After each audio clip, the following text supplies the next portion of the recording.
Hey guys, I'm Chris, And I'm Mike. and welcome back to this week's No Limits, the Thriller Podcast. What's new this week, Mike? Hey, we got a great spy novel to talk about today. Or true spies novel. Espionage at its finest. Yeah, man, I.S. Barry. People have been recommending this one to us for a while. Yep.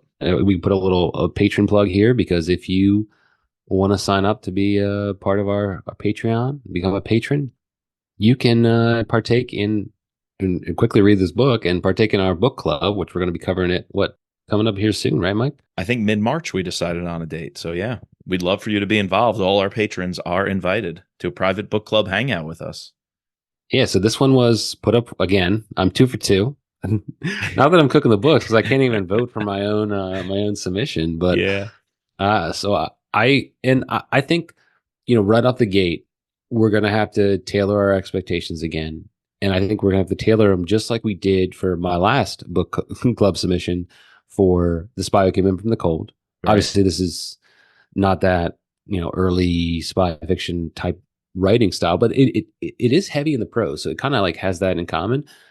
But also, I would put this in the same category as Damascus Station, like Sure. this idea of very limited action. It's a little bit of a slow burn in the beginning, ultimately like culminating with this like mad dash sort of cut back and forth. Like at times, because I was doing the audiobook, I don't know if it was easier if you were actually reading it. Like I was a little bit confused, like where we are, because I feel like even mid chapter, she'll Mm. cut between like current day to the trip that he went on, and we're gonna get into all that. But yeah, if you were going into this novel expecting to read a Gray Man, a Vince Flynn, like that kind of thriller, like Hmm. it's not that. It's not a Jack Carr novel. It's not it's not a Brad Thor novel. It's its own thing, and I think paying homage to true spycraft. It's I thought it was really good, but I'm interested to get your take because we have not, besides like a few mild texts, we have not talked about it. Yeah, I don't really know your thoughts on this one. It sounds very high, and I'll 100% agree with your take. This is up there with Damascus Station in terms of modern day espionage writing. It's written by insiders. Let's shout out I.S. Barry for her service as a CIA officer. I Hmm. don't know at what level or whatnot, but she did serve in Bahrain and the Middle East. So I just think that informs her writing so clearly here and is perhaps the best part of the book to me is how you can develop the landscape. And I don't mean the landscape, just the physical setting, but the landscape of running in these circles, the high society of expats in Hmm. the Middle East. Something we haven't seen before. No, exactly. While at the same time running in the slums. And we hear Shane Collins, the main character, talking about how he is the slums. He's embraced the country and the culture so much. But at the same time, his main informant, Rashid, tells him, even I can't protect you here. So Shane feels he's part of the country. It means so much to him and his time served there. Yet he is an outsider and he's running in both worlds. And I think it's really exciting that this character, El Misa, this woman, it seems to be this allure of drawing these worlds together for him. And he maybe can vision a future for himself that he otherwise never could, caught between, all these different lives that he's lived.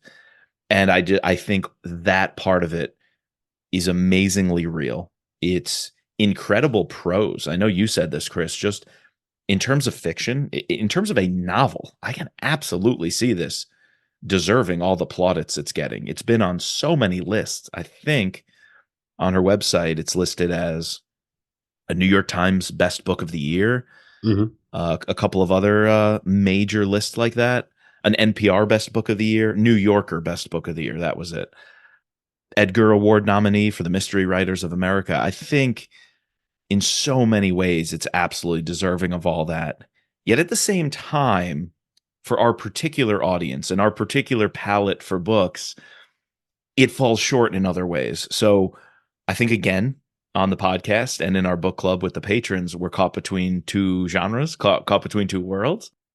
But the same way you recommended The Spy Who Came In From the Cold, and it hit on so many levels for what it did in its own right, it needs to be applauded for that. Yet to a modern reader, some of our patrons and friends, it wasn't one of the easiest books to access or get into. I think some could say that about this one.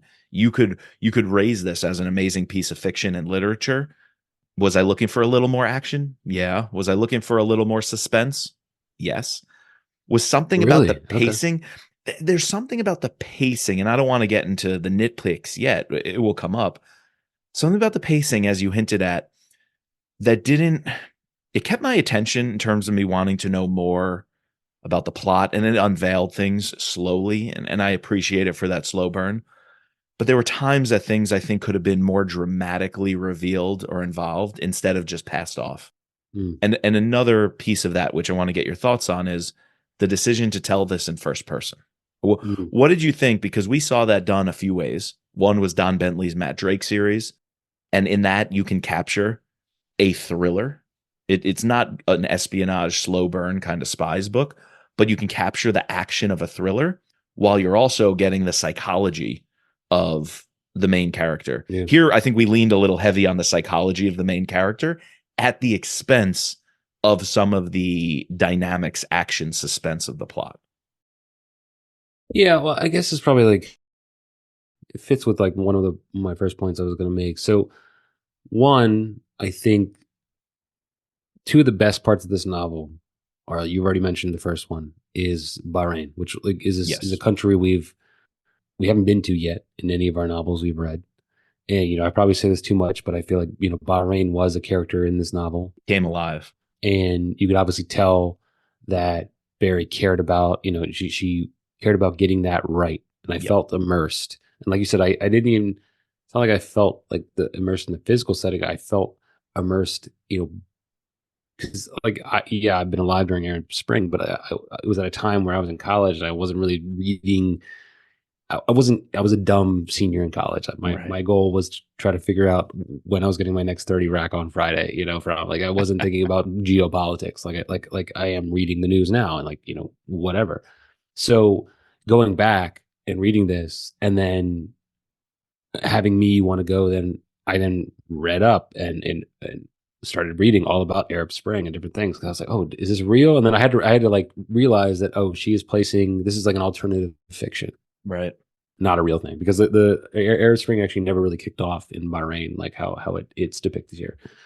But that being said, great job with Bahrain, and I love more things should be there. Like you said, there's this expat. It's funny because there's this TV series on, I think it's Amazon. It's called Expats, and it's all about Really. like expats spy in Hong Kong. Mm. And it kind of like delves with that, upper crust society, this diplomat's sons of diplomats.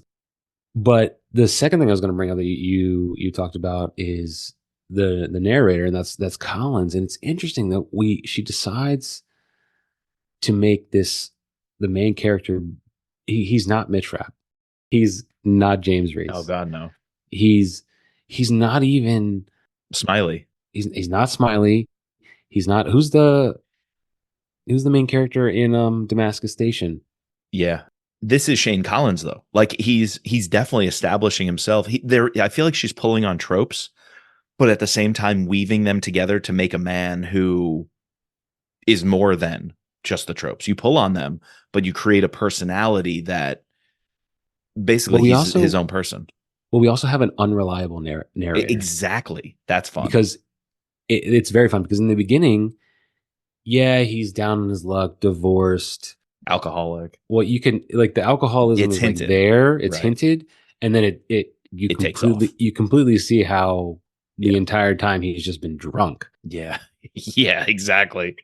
And like This is like that, Fear and Loathing in Las Vegas, that Bahrain style. slow dive into like the reader's realization of that, Yeah.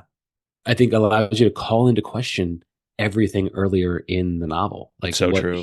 what he's telling to us. But at the same time, he's being a good spy, like in the sense that like he's picking up on things. Like he immediately picks up on the bombs. Like he knows something's there. He has this inner workings that he thinks something's up with the admiral. Something doesn't Yep. sit right with him. So Yep. he like has some credentials, but he's like this washed up has been put out to pasture spy. It reminds me. Have you watched the show Slow Horses No, on Apple TV? no. Is it Gary Oldman speaking of George Smiley? Oh, But it's about like essentially all these MI6 has-beens, mm, but they're actually like they're good. For some reason, mm. they've alcohol, drugs, relationship, whatever.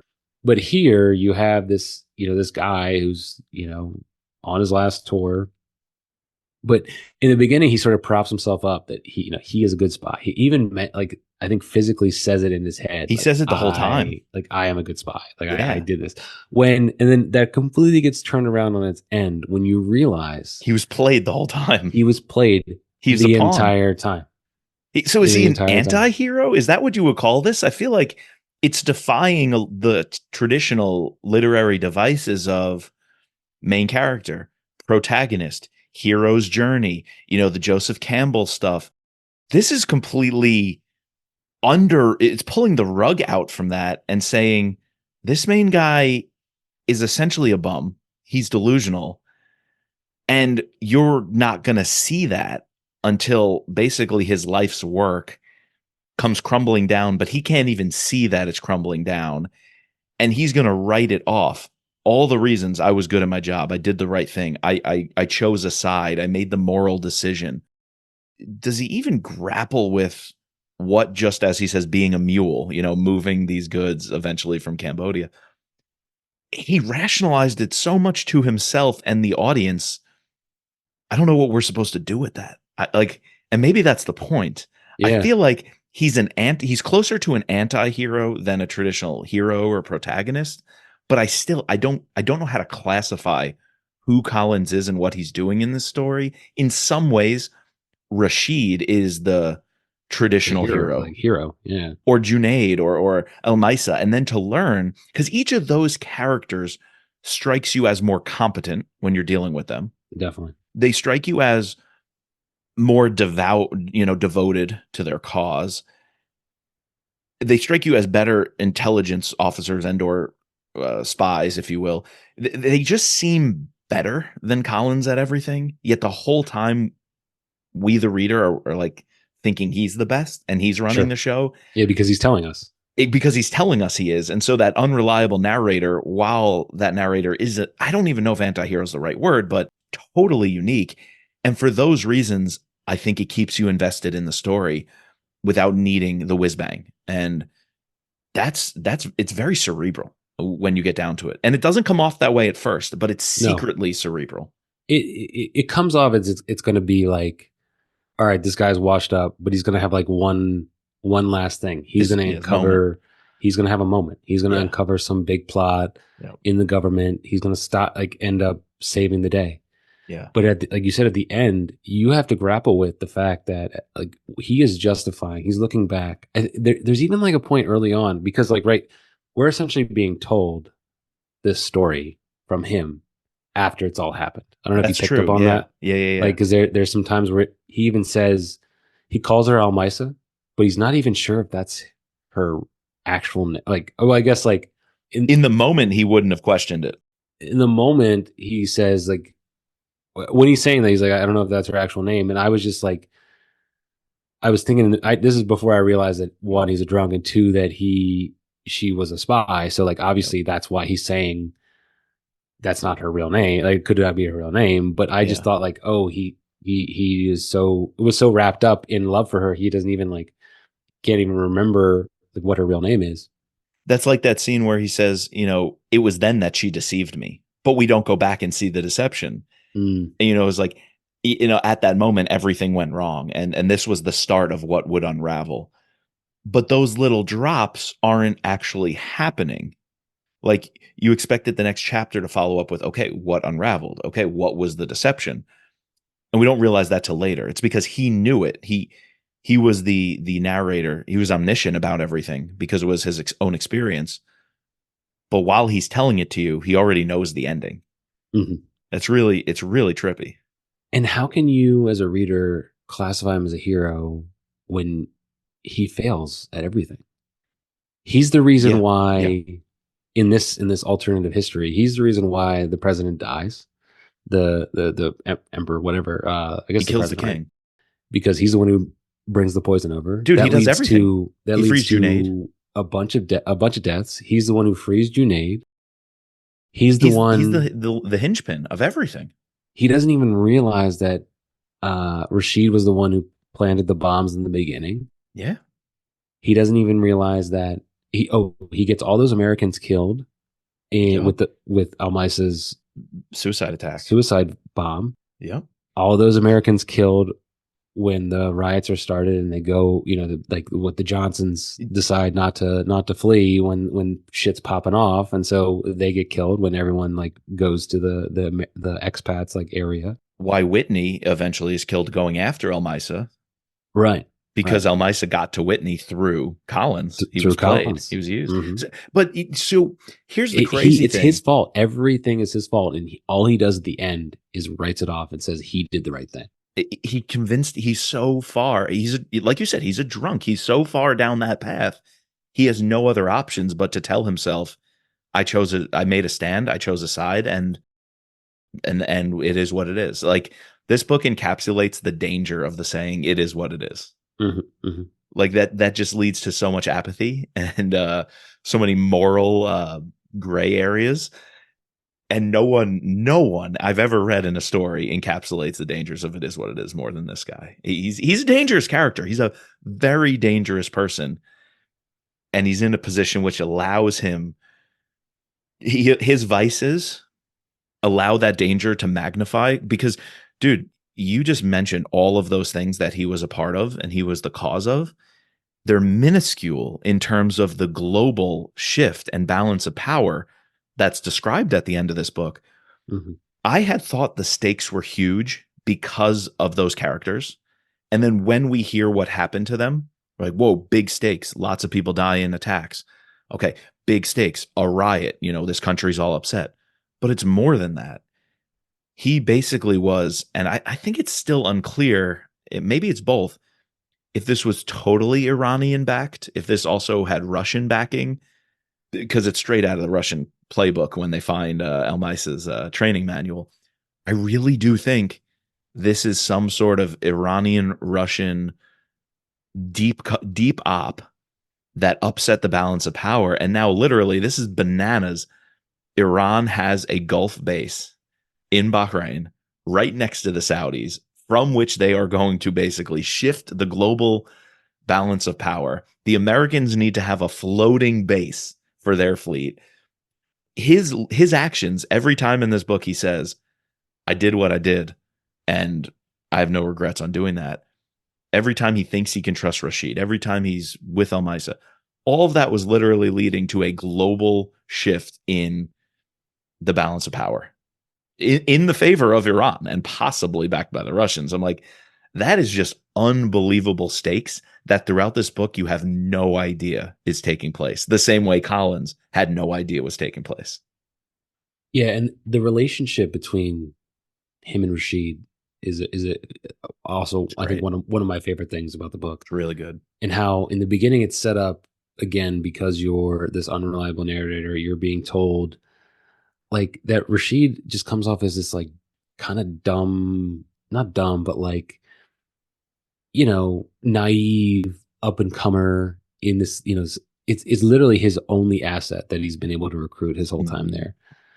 And shouldn't that just send off like warning signs to you that like why you've only been able to talk to this guy and he's just feeding you all this information? Yeah. And this all culminates with Rashid essentially getting the dirt on Collins by putting him in a situation where he has to kill. Well, one, he has to throw that. Remember when he throws the Molotov cocktail? Yeah, I was like, what's going on here? That was like holy shit. And then the killing of the police officer. Yep. Rashid was reeling him in with those little things. Yeah. And then when we're driving, so those little things, unfortunately, were one of the reasons I almost didn't like this book, because when the Molotov cocktail happened, I just go, that's ridiculous. And then when he killed the police officer, that made sense to me. But then when they randomly took a turn to go to this neighborhood and Rashid's like, we have to go out this way. I have to show you something. But he was just goading Collins to point out his boss's house and to give him the who's who, like who lives where, where's Whitney. I was like, why are we driving through this neighborhood? So many things felt out of place, yet they all, in the end, paid off. They all kind of made sense. This book is going to be so much better on a reread. When that's I almost wanted to reread it before we talked about it Right. because You could one, see it. yeah, you know what's coming, Well, so will you see it? I don't know. I don't. Yeah, that's interesting. Like I want to Or you see. like the Sparrow? Can you pick out things? Yeah.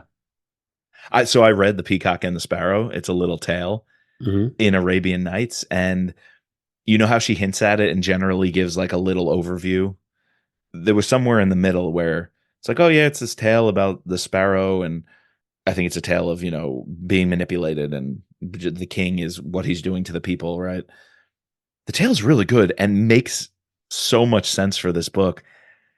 And I think originally I came away with like, okay, that was a thing that was mentioned once. And then when the mural was painted, I was like, okay, it was a piece of artwork.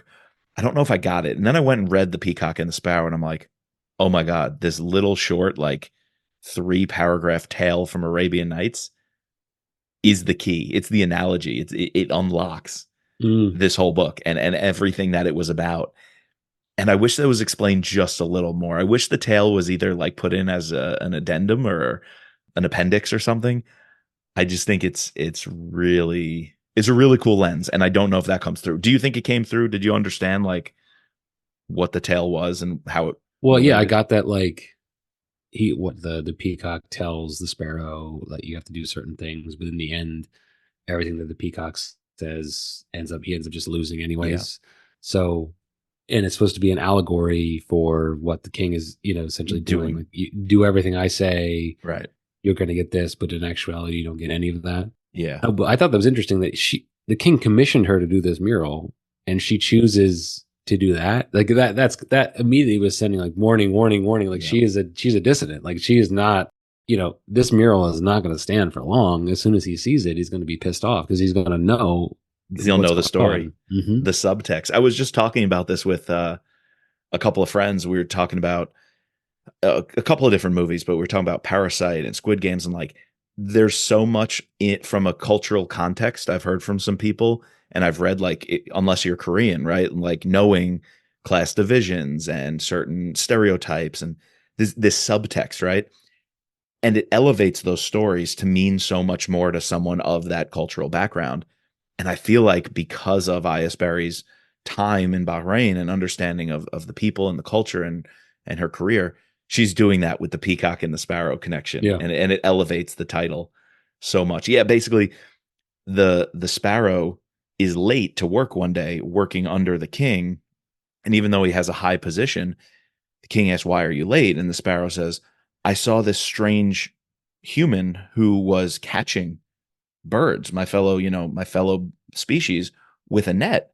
And I thought, is that going to interfere with my own nest? Even though I'm high up, I'm close to you, the peacock. Like, could this hunter or this farmer with this net come and capture me in my nest?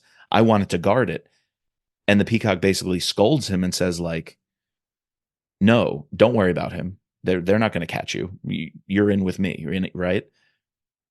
And so the sparrow goes back and is like, "Oh no, I'm protected. The king, the peacock told me I'm good. I'm fine." And then the farmer slash hunter, whoever was, captures him, gets him in the Mm. net. And it's like you were a fool to think you can escape destiny because of human privileges or human values. It was like destiny or fate is the ultimate conveyor. And don't just listen to a blind authority who's going to convince you otherwise. It's interesting because that story could be used for the opposition side too, right? Yeah. You could use those, whether it's the king as the peacock or Rashid as the new leader of the opposition. Mm-hmm. You They know, were used by Iran. they're used by Iran, or like those people, the people who where rebellions don't succeed. Yeah. You follow this leader, the leader of the rebellion, and if you're ultimately quashed down, like this person said we were going to win, but we Yeah. don't. Yeah. Even when you do win, like Junaid got kicked to the side. Even when you lead that revolution, and I think that's true of the Arab Spring. Just look at Syria, right? Sure. How many of the groups and people who were in it to free the country, bring down the dictator? Look at Libya, right? Bring down Gaddafi. So many of those groups, I think, underestimated the power vacuum because they were told through their revolutionary fervor, we will establish the next one. Think even their Iranian protesters who were essentially used to overthrow the Shah and then basically given no freedoms after that. Right. This revolutionary fervor is essentially still being manipulated just by some other power that then can kick you to the side once they assume the throne. And so, yeah, whether the rebellion fails or wins, and what is Rashid? He's in the Atomic Energy Commission or something, and eventually, he kind of got this low level job. He was just kind of sidelined. Junaid as well became a nobody, even though he was the poster child. He was the spark of the revolution. I think it's just interesting that yet another Peacock is going to come in and Hmm. manipulate the Sparrows who thought they were the Peacock or protected by the Peacock. It's an ongoing cycle, and I Yeah. think a lot of people are used on our side, on their side, the good side, the bad side, and that's how complex and messy all of these movements are. Yeah. No, it's interesting. And like I thought that the title was aptly named. Once that story was explained a little Yep. bit, and it got you thinking. This book is, like you said, very cerebral. It gets you at various points. I was really contemplating, implications in the past, in the future, like what's going on. There's every scene that Collins is in, he has a drink pretty much, like Right. mimosas with breakfast, like a mai tai, like at a random Yeah. place.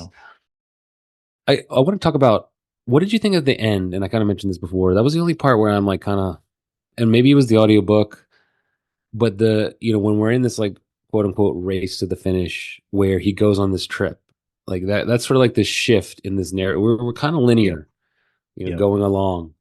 And then as soon as he decides he has to go on this trip, it's juxtaposed between right before the trip, after the trip. Like it's sort of everything's like happening at once, and I was a little bit confused, and Yeah. I actually had to re-listen to some of those parts because of like where we were, what were we doing, where Collins is here. Oh no, actually he's here.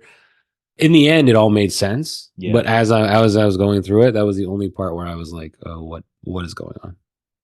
Think I'll agree with you. That Cambodia trip, I think, is where it's funny because it's where you could lose the story, yet at the same time, it's about to be the catalyst that truly starts the plot or truly Hmm. starts the action The real building. plot, the actual Yeah, plot. Yeah. if you think of that like mountain slope or slope curve of a traditional story, we're for a very while flatlining through that initial establishment of the universe or the story. The rising action, there's what I'm looking for. I honestly feel the rising action doesn't really kind of start trending up until you meet El Misa, but we're still not completely doing too much yet. And then the Cambodia trip where he's meeting shady people, or I might even back up. Maybe it starts building when he convinces the guy on the ship to he boards the ship. Or actually, that Mm, wasn't was that in Cambodia or no? no, that That was was in Manama. pre Yeah, so Cambodia. I think when he boards that ship and finds out there is a shipment that the admiral's caught up in, then the plot's kind of building of like, so is the admiral the bad guy? And And I guess right before that, when he has this suspicion that Whitney and Almisa are together. are dancing. Oh yeah, yeah, yeah. Yeah. Which that was them, right? At the house. So that was another question I Because had, then because Jimmy and the boy are there later. Jimmy was also using it for his weird Yeah. things. So when he enters it, he smells cigars, Yep. and he doesn't think, like, he immediately, his mind goes to Whitney, Hmm. but me, that was just screaming Jimmy, Jimmy, Jimmy, Jimmy. And again, it's because he's drunk. Right. If he was sober, I think he would have been able to read the moment and know who it was, and we could have a more reliable narrator. He even says, so that's when I really started thinking something was funny when he says, I heard only the voice of somebody of a station chief, somebody who thinks they have that authority, of a young, naive station chief. He's like, it Hmm. was the voice of what can only be described as a young, naive station chief, fish out of water kind of guy. So I'm like, oh, it is Whitney. But then he takes that back a moment later and then he questions it. And then he's like, am I crazy? I didn't even see either of them. How would I know? So I'm like, did he hear the voice? Did he actually smell the Cuban? Did he see the shoes? He Yeah, doesn't even it's. know. I don't think. I don't think we're supposed to. There's supposed to be a definitive answer because I mean, ultimately, yes, They Whitney did and have an affair Elisa though. had something Right. Enough for because Whitney to go after her. right, it was serious enough for Whitney to leave his post to go to try to save So her. it probably was them. Yeah, but I think it's also like He clouded doesn't up know. with Jimmy. Jimmy also using the safe house. Him being drunk, he doesn't know. Yeah. Yeah, it's just one big confusion. Yeah. So anyway, all those kinds of details are boiling or are simmering. It doesn't spill over into a boil until he's got to bring the package back and go through the airport. Would you say, in terms of suspense, that was the most edge of your seat moment when he's possibly being detained at the airport? Oh yeah, when he Yeah. has the diplomatic When he has the patch package. pouch, Yeah. Yep. he goes in, and it's to this point where he's like, "I am a good spy." Like he does his SDRs. He was green. He was black. Like I was Yep. black. He's even convinced that he saw the Waleed's shoes Waleed's shoes. Like tracking him in Cambodia. why would What? this Manaman ministry official be tracking him? Like wouldn't he have used someone? I don't. It's very. It was bizarre. But he's drunk. That's why. Like Right. this guy thinks he's so good. Ultimately, he's able to save himself by getting out of that situation. In where is he in Belgium? Right when he gets Switzerland. to Or Switzerland no, when he he is. gets You're detained. right, right. But he is Swiss. Yeah, yeah, Swiss Yeah, yeah, yeah. passport. But yeah, yeah, yeah. I wonder if though, and that's where I'll say this again, and we were about to get there.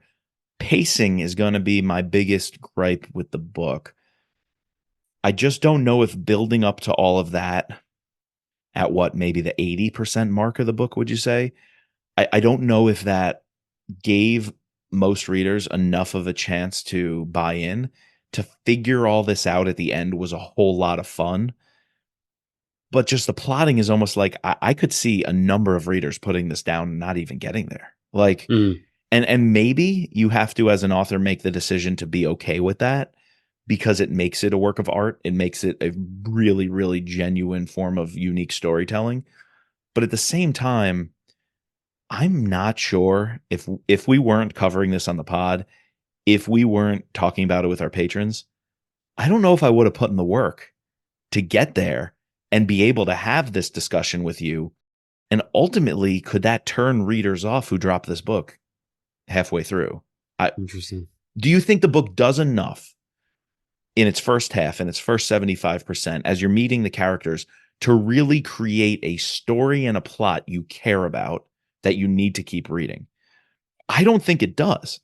I think it's so loaded towards the end of having an actual plot develop. I kept going because we're talking about it, one, but also two, I like the characters a lot. The characters and the setting bought me in enough to keep going.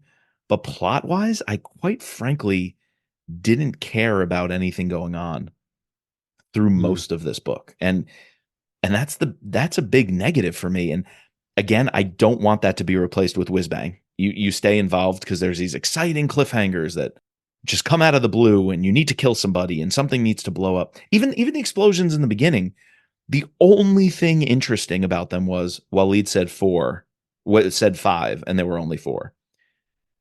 And yes, that was a cool detail. Yes, that was like a mini little part of the mystery. But it didn't even matter, right? Because It didn't matter for a long time. no, but he didn't even he honestly just messed up. Really? No, he was Yeah, involved. no, he wasn't because Rashid was the one who placed the bombs. Initially, I know she placed the bombs, but did he not do it in cahoots with him? Wasn't Waleed their guy on the inside? no, Waleed wasn't one of Waleed's.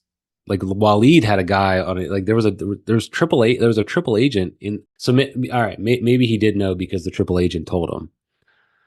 There's that guy who is part of the ministry, but also part of the resistance. Right. Who tripped them off? He tipped off somebody about something About the safe, that the weapons the cache. weapons cache. Right, exactly. Which is just like you had to give them enough to make them think you were Exactly. playing ball to keep you around.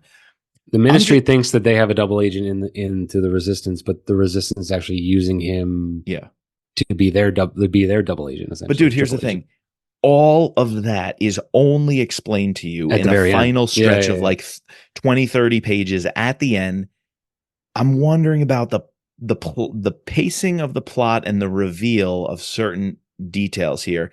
And I'm going to do one other thing here, not to say it's a negative, and I don't want to armchair quarterback this thing. Unfortunately, that's something we do a lot that I want to move away from.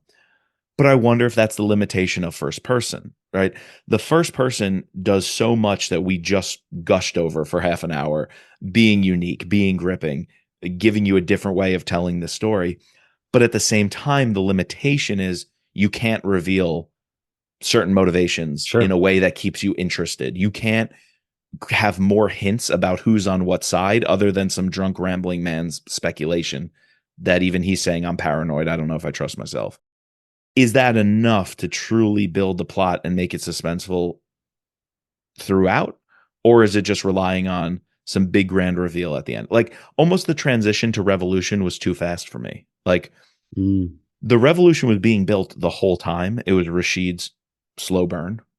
But all of a sudden, Bahrain's taken over. And yeah. like Well, I some think of that the that's little supposed to show riots. you how quickly it can happen. No, I understand that. I understand that. But some of the little riots we were in along the way, or like throwing the Molotov cocktail, didn't quite excite me. Mm. So there were these moments earlier on that could have excited me, but just didn't. And instead, for all that to be pent up at the very end, to me was just a small miss of this book. I think for me, you said it. I was bought into the characters, and I wanted to keep reading because of like this weird.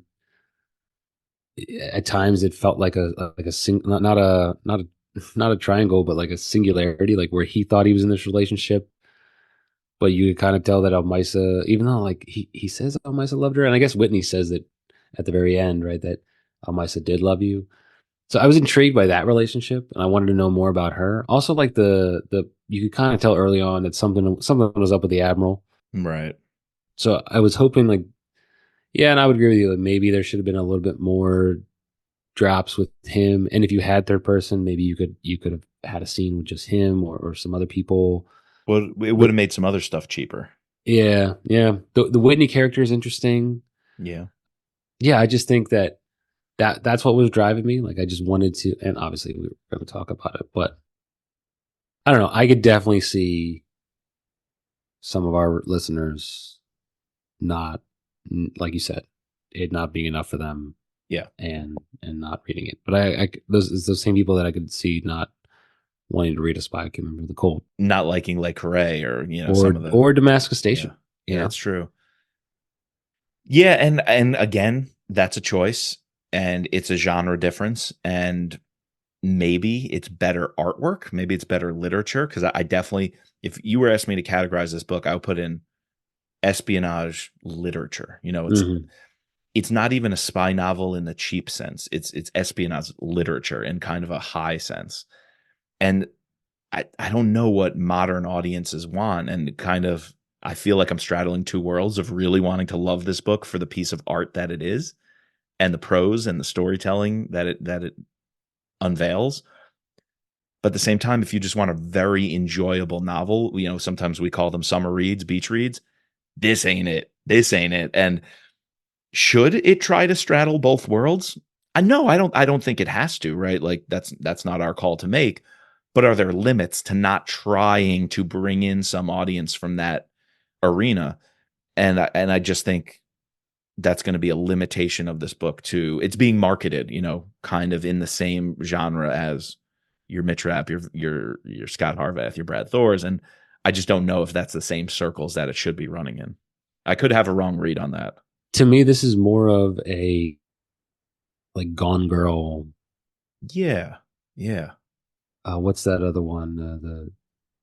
They made a Oh, movie out of it with the one from all Sweden, the Gillian. Yeah. Oh, or yeah, very much so. Dragon Tattoo. The girl with the dragon tattoo. Right. It's running a little more in those circles.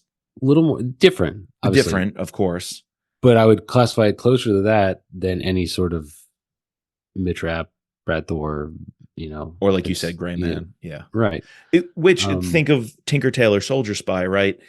You watch that movie and it's going to turn off modern audiences. I think it's Mm. too much of a slow burn. It's too much of a I thinking would man's love to game. see this movie. But Love to see I this would movie. love to see this movie. Exactly. But at the same time, this is my point of Tinker Tailor Soldier Spy. You could read blogs or hear people's reviews that the movie is masterful. It's absolutely masterful. But then, like, we were hanging out with some movie reviewers on a podcast, the Com Who Majors, didn't like it? and almost nobody liked it. They're like, this movie Yeah. just kind of was boring and sucked. And I hate to say that about the Peacock and the Sparrow, because I could see too many people who just want to read a fun book, pick this up, and be turned off by it. And that's a disservice to, I think, what I.S. Berry's trying to do, and the people she's trying to write for. And I think the people she's leaning into, the literary giants before her. And just like Tinker Tailor Soldier Spy, it has shitty reviews on IMDb, right? Like, people didn't like it. Where you make this into a movie, it's going to be a piece of art. You can have one of the top directors do it. I You would can love to see Christopher Nolan do That's what this. I'm saying. Oh, Like an 100%. Inception style. Like the ending of this reminds me of like, like the reveal in Inception, or like the reveal, all those reveals, and I the get ending Oppenheimer of vibes from like, this. yeah, exactly. It's just, I saw on her thing that it's sold, like someone has the rights to it, and I cannot wait for them to make a bomb ass movie out of this Dude, novel. absolutely. But at the same time, there are going to be those critics out there. There's going to be those podcasters who are just like, this was kind of boring and it wasn't that much fun and no action happens. And it's like, screw you, man. Like, not everything has to do that. And I understand I'm saying that, You're saying it. You're but another white boy with a podcast. dude, but Have you heard that music video? no. Oh, it's so funny. There's a Australian or New Zealand like dance group. They're a mix between like David Lonely Island. Guetta, yeah, Lonely Island, because they or like Weird Al Yankovic. It's Gotcha. Like but satire, but it's also satire, it's yeah. political. But Yeah, so it's what they commentary. do is Commentary. they pull up a white man with a podcast, like saying, like spouting off some like either Joe Rogan or some bullshit, and then immediately cuts to the song, and the song starts, another white boy with a podcast. It's so funny. You said it perfectly. Yeah. Well, caught between two worlds, just like Shane No, Collins. very much so. Very much like Collins. Three worlds. The world of the bottle. Very interesting character. Very, One of the very much most so. complex characters we've read. Yeah, 100%. 100%. Samuel Joseph. That's the one in Damascus Station. Yes. If there's any book we've read on this pod that we want to kind of compare this to, it'd be Damascus Station. It really deserves to be talked Which about. McCloskey speaks very highly of this book. So. Right, exactly. And it should be talked about in the same circles. And with McCloskey, we talked about the show The Americans. And Joe Weisberg, the creator of that, said the most realistic espionage story I've read. Heart-stopping.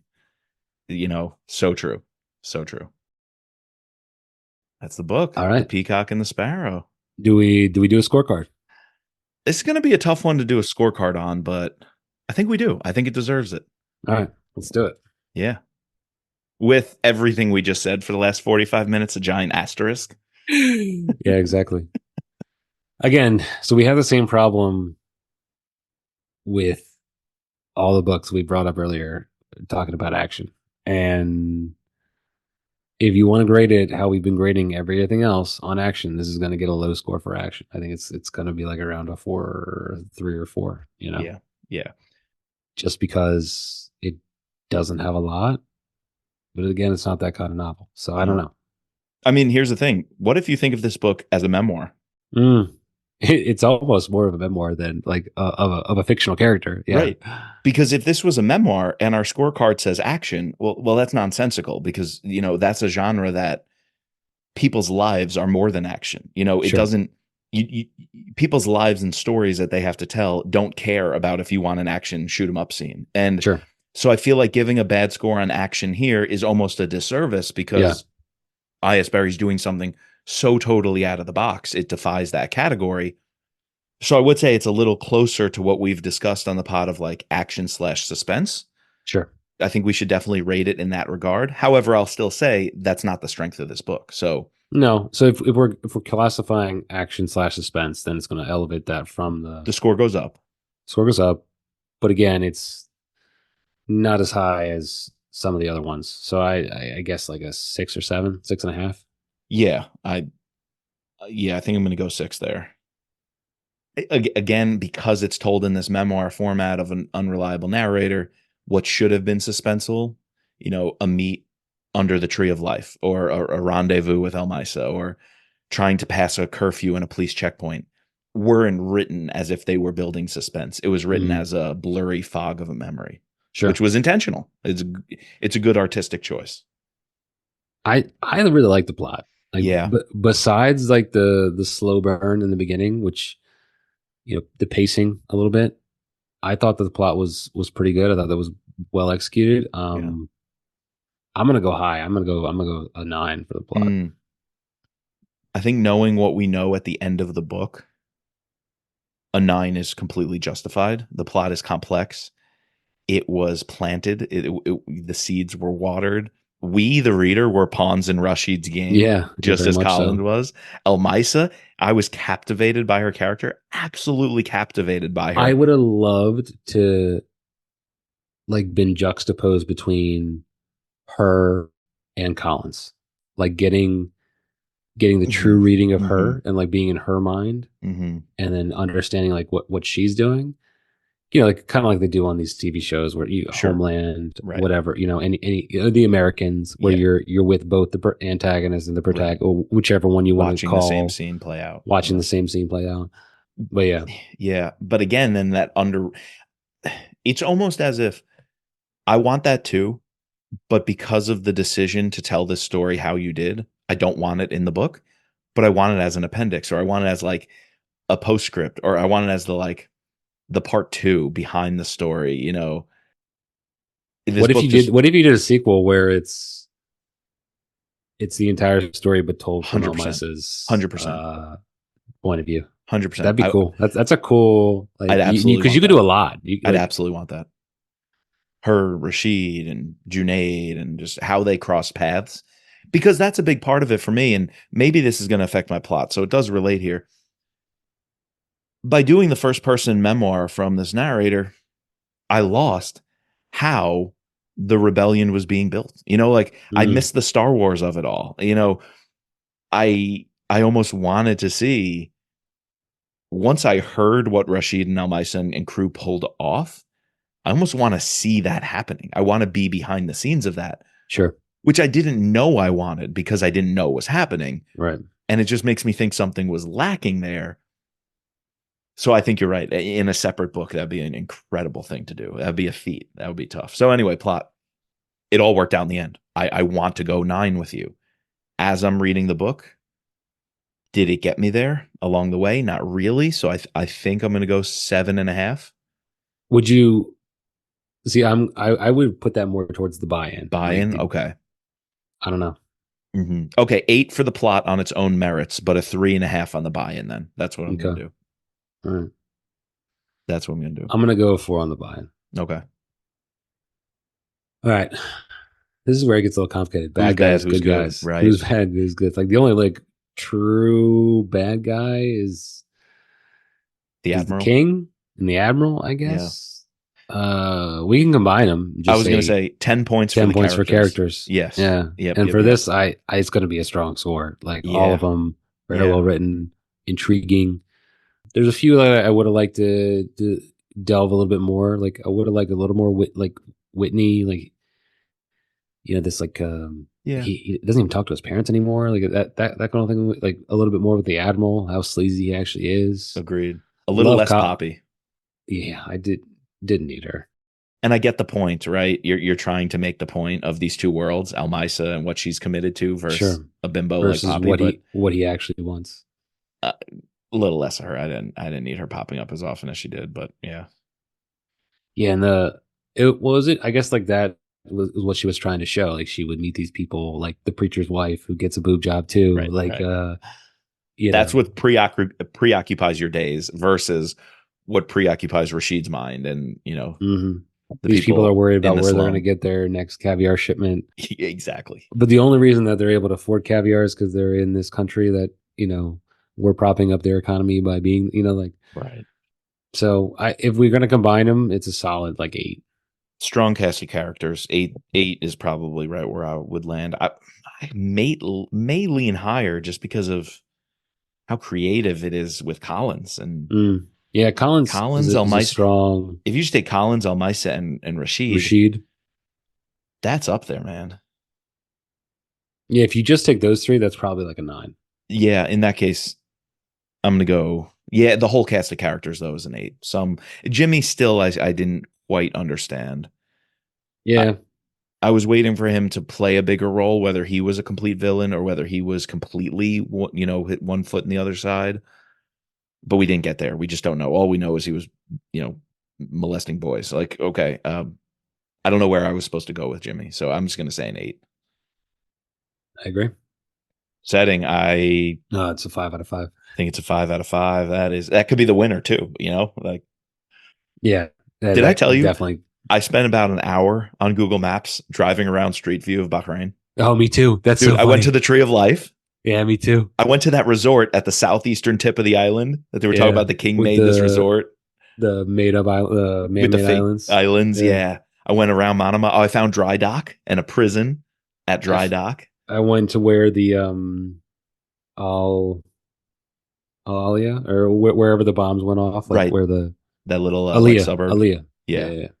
I went on the causeway. I've seen a couple of videos of that causeway already. Yo, they blow the causeway in the end. Yeah, that was cool. Dude, the Sunni Shia, Saudi, Iran kind of thing, power broking in the Middle East is just, I think it's, the Middle East is always brought into thrillers and novels, but always through like terrorist and extremist groups. Sure. It's so much more complex than that. And this book explores that and goes into that. Kind of like Damascus Station did with the Syrian conflict, how there's Right, so much being more. this proxy between essentially Correct. America and either China or Right. Russia, like Right.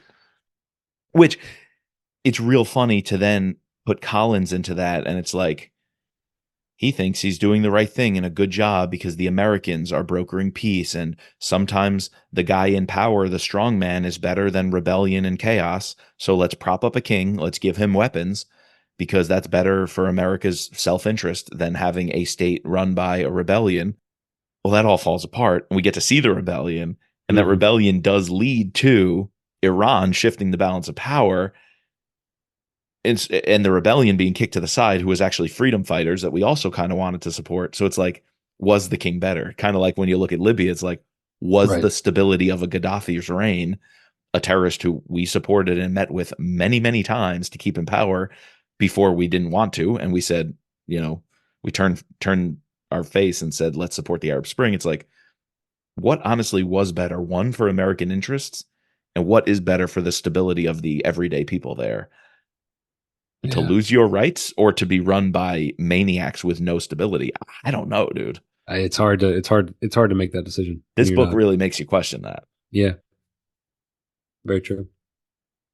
The cover. All right, the cover, What man. do you think? So it's kind of cool. So I think that's like one of their meeting sites, right? Like when he's meeting Rashid, he has to Yeah. meet one of these columns, and he has those Yep. what green apple cigarettes, and so And when he lights the immediately, smoke, that's the only way he sees that he's there. yeah, and it immediately checks the box off. It has something to do with the novel. Yep.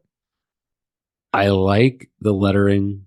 They have like ever since whoever pointed out that triplicate of 3 different color palettes, that are different percentages. It has 70, that. 2010 or Yeah, 7. I Yeah. like the red, the white, and this blending of dark with the shadow.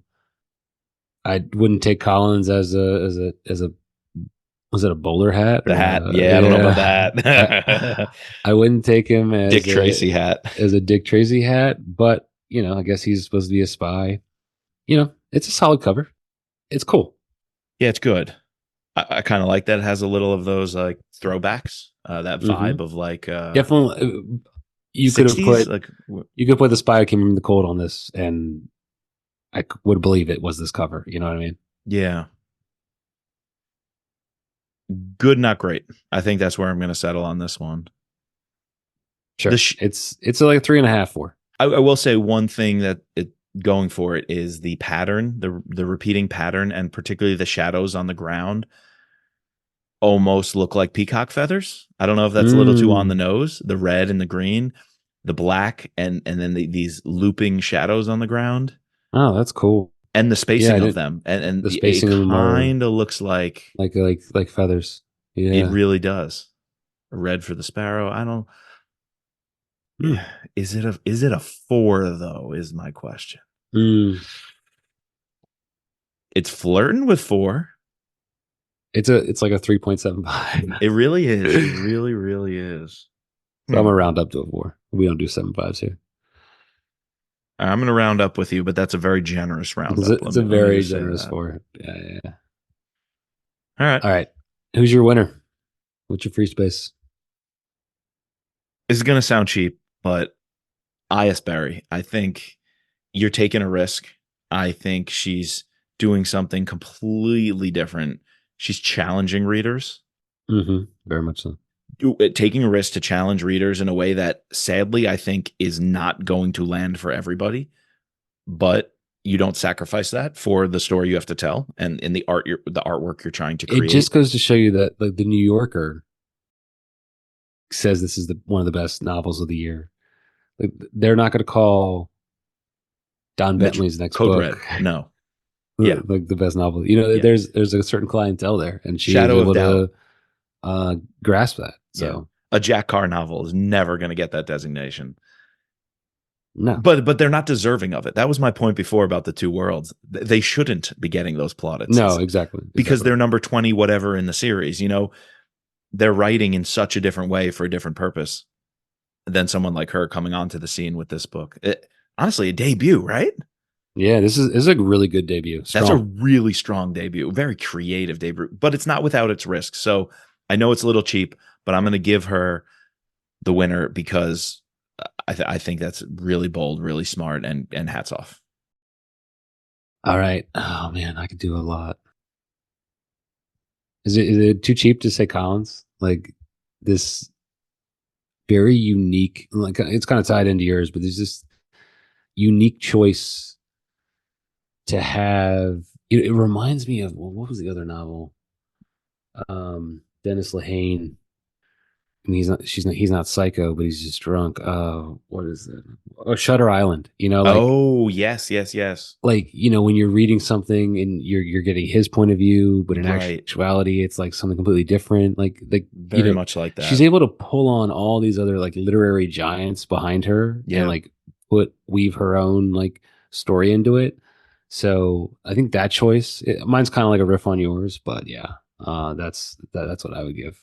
Yeah. Just the choice to put Collins, have him be who he is as your main story. The story is told through him, like kind of like you said, it's a memoir, his memoir. This unreliable narrative, this drunkard, someone who thinks he's an amazing spy, but in actuality, he got played Big time. big time. So yeah, I thought that was cool. Yeah, fantastic. Well, this quote puts together both of our winners, I.S. Berry and Shane Collins. The level of writing in sentences like this were a knockout of the park. Espionage was a game, and if a spook wasn't playing, he was either irrelevant or dead. I remember that one. Yeah, Shane that's a good one. Collins was very much both of those things most of his life and didn't even know it. Yeah, irrelevant and in the end, essentially dead. And he thought he was playing the game at the top level. Like Right. that's Right. woof. All right. There it was. The Peacock and the Sparrow. There it is. I can't wait to talk about it with our patrons. I think we're going to have a Same. lot of different voices in the room, and that's a good thing. But I wonder how much they're going to like it. I don't know. Yeah, it'll be interesting. Yep. All right. What are we doing next time, Mike? Well, we referenced them here a little bit on this pod. We are going back to Don Bentley. Matt Drake, book number 3 and 4. We said those would be our February and March books because we're going to get some news in the Mitch Rapp series. So I think the We title. also got to throw in 2 more books because of his stupid, not stupid, because of him and because the new book is going to take place between Pursuit of Pursuit of Honor Honor and The Last Man. So Yeah. obviously we should read both of Yeah. those. So Guys, we've been strong to start 2024 on the Thriller podcast. We completed our January goal of ripping through Sons of Valor by Andrews and Wilson. The next few weeks, we are going to be off the Thriller podcast, heavy on the Mitrap podcast. We got to read 2 throwbacks to Vince Flynn, try to figure out where Don Bentley's going to put his next book. We probably will get a title reveal and maybe a cover reveal in the ensuing weeks. maybe an interview with Don Bentley. We are definitely going to get an interview with Don Bentley. They have requested it come out a little closer to the date of the arc. Yeah, yeah. We're going to have to wait to have Don on till then, but we'll be busy on the Mitrap podcast feed. Head over there. Make sure you subscribe. Keep up with that coverage. But what's going to be our next? Well, have we been putting the Matt Drake series on the Thriller pod or on the Mitrap pod? We moved it to Thriller pod. Okay. Mm-hmm. So we'll talk Don Bentley here on this podcast, but with a heavy Mitrap kind of focus as we get ready for his Mitrap book. All right. We got to thank our patrons, our special operators, Sherry F. and Jason. Our special agents, Ben, Daryl, Kevin, George, Matt, Don, Peggy, and Mark. Please subscribe, rate, and review. You can find us at thrillerpod.com or on Twitter and Instagram at thrillerpodcast. And as always, just like Collins, be Collins.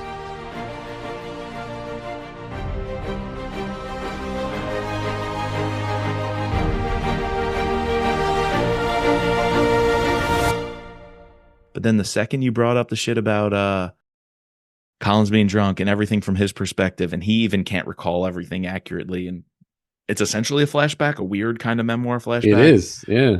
As soon as you said that, I'm like, okay, the Molotov cocktail scene made more sense of how he's trying to recall and justify it. I just threw it. He just handed it to me, and I was like, okay, I might as well do this. While I'm reading it, I'm like, that's the action and suspense that's going to make me care and go, oh, we just had something exciting happen because it's been boring. You're not going to get me involved. It was so stupid.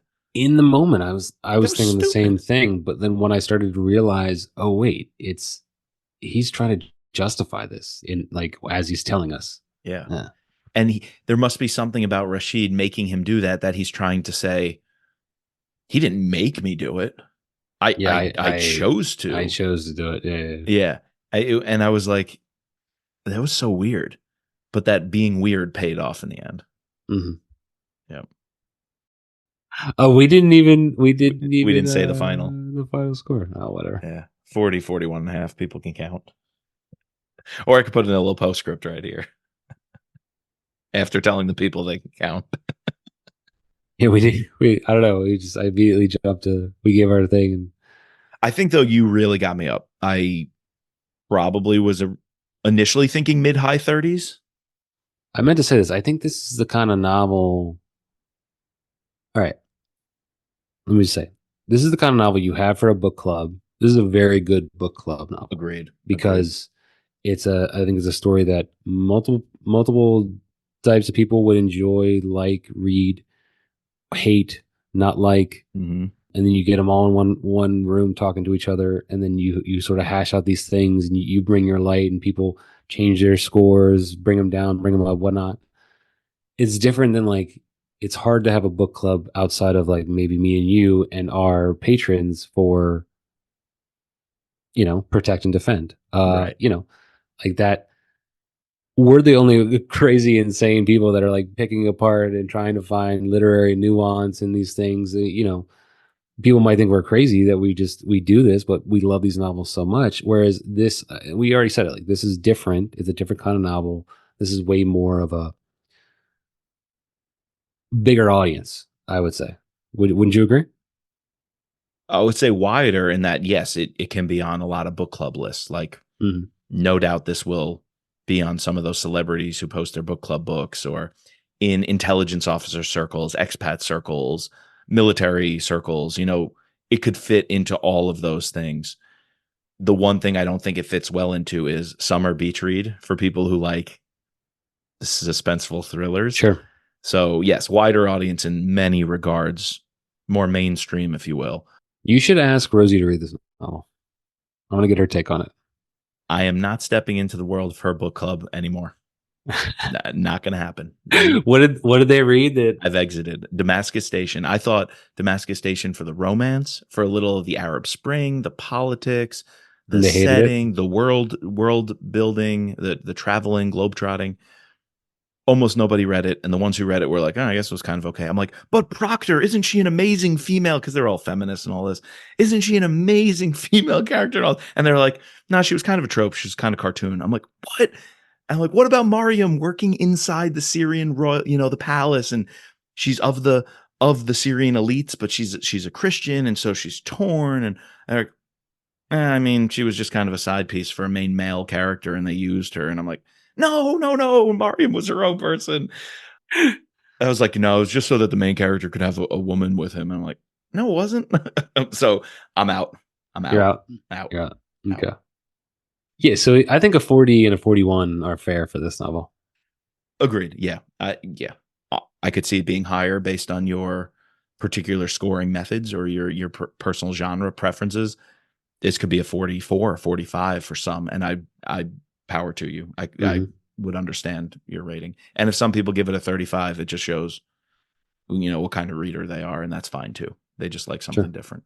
Hmm. So there's something for everyone here if you're willing to take the plunge. Different strokes, different folks. There we go.